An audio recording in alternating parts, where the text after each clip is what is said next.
जी महाराज, आपका परिचय। जी नमस्कार, अवधेश अंबिका प्रसाद मिश्रा, जनमंगल कल्याण सेवा चैरिटेबल ट्रस्ट अध्यक्ष।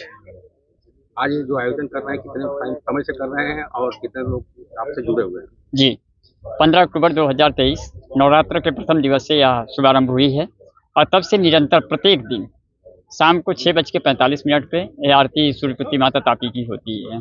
और जहाँ तक आपने पूछा कि कितनी संख्या होती है, पहले तो मैं था, मेरे ऋषि कुमार थे और माता तापी थी, लेकिन आज ये संख्या बढ़ते बढ़ते लगभग मैं समझता हूँ कि सूरत के सभी क्षेत्रों से और हजारों की संख्या में आज रविवार या शनिवार को पहुँचे हैं। भक्तों को क्या संदेश देना चाहेंगे तापी मैया के? देखिए, अगर हम ये कहें कि आध्यात्मिक दृष्टिकोण में तो ताप्ती जी का जो है आदि गंगा है, सूर्यपुत्री है, मोक्षदायिनी है, ठीक है, पाप निवारिणी है।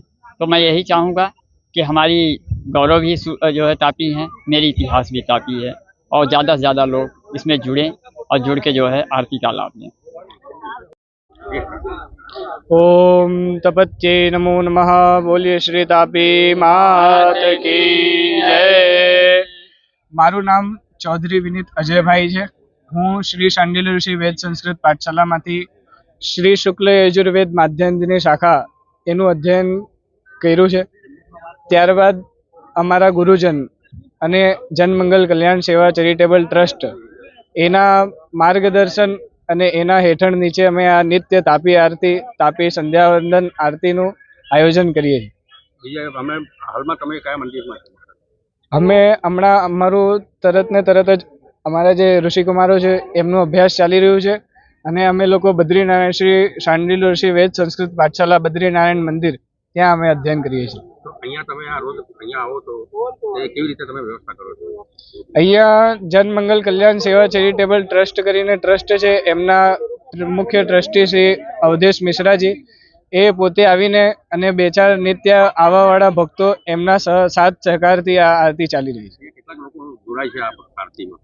એમ તો દરરોજ જોડાતા હોય છે નાની સંખ્યાએ, પણ શનિ રવિવારે મોટી સંખ્યામાં ભક્તજનો જોડાય છે। કેટલા સમયથી આ ચાલુ કરવામાં આવ્યું? કેવી રીતે વિચાર આવ્યો?